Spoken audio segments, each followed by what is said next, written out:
राष्ट्रवादी शरदचंद्र पवार पक्षाचे जिल्हाध्यक्ष सुधीर खरडमल यांनी आरबीआय दयावान संस्थेच्या आमरण उपोषणाच्या दुसऱ्या दिवशी दिली भेट व सामाजिक कार्यकर्ते विश्वभूषण कांबळे यांची तब्येतीची विचारणा करून तब्येतीची काळजी घेण्यास सांगितले व अधिकाऱ्यांशी बोलणार असे आश्वासन दिले।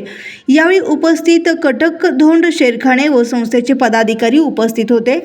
सोलापूर महानगरपालिका व सार्वजनिक बांधकाम विभाग या कार्यालयाकडून सन 2021 व 2024 या कालावधीमध्ये भ्रष्टाचार करणाऱ्या अधिकारी व ठेकेदार यांच्या निषेधार्थ लोकशाही अण्णाभाऊ साठे नागरी वस्ती सुधारणा योजना सन 2021 व 2024 या कालावधीमध्ये कोट्यवधी रुपये दुसरीकडे वळवणाऱ्या अधिकारी व ठेकेदार यांच्यावर अॅट्रॉसिटी अंतर्गत गुन्हे दाखल झाले पाहिजे।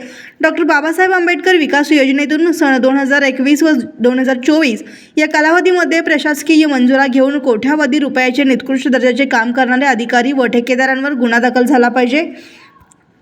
महाराष्ट्र सुवर्ण जयंती नगरोत्सव अभियान योजना महानगरपालिका क्षेत्रातील मूलभूत सुविधा विकास विशेष तरतूद योजने अल्पसंख्याक बहुनागरिक क्षेत्रातील विकास कार्यक्रम योजना विशेष अर्थसहाय्य योजना नागरी वस्ती सुधारणा योजना समाज कल्याण कार्यकारी यांच्या सन 2021 व 2024 या कालावधी योजनेअंतर्गत कोट्यवधी रुपयाचे झालेले कामाचे पाहणी करून अदा केलेले बिल वसूल करून संबंधित अधिकारी व ठेकेदार यांच्यावर गुन्हा दाखल झाला पाहिजे व नव्याने काम चालू करण्यात यावे।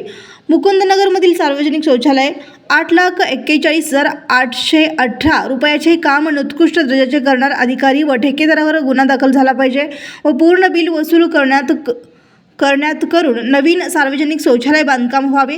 वरील सर्व योजना अंतर्गत सोलापूर महानगरपालिका व सार्वजनिक बांधकाम विभाग या कार्यालयाकडून कोट्यवधी रुपयाचे चालू असलेले कामाची पाहणी करून संबंधित अधिकाऱ्यांची सखोल चौकशी करून कामाची पाहणी करून बिल अदा करण्यात आलेल्या मतदारांचे बिल वसूल करून मतदाराला कायमचा ब्लॉकलिस्ट करण्यात यावे व संबंधित अधिकाऱ्यावर गुन्हा दाखल करून निलंबित करण्यात यावे। वरील सर्व मान्य होत नाही तोपर्यंत आमरण उपोषण माघार घेतला जाणार नाही असा इशारा आरबीआय दयावान संस्थेच्या अध्यक्ष विश्वभूषण कांबळे यांनी दिला आहे।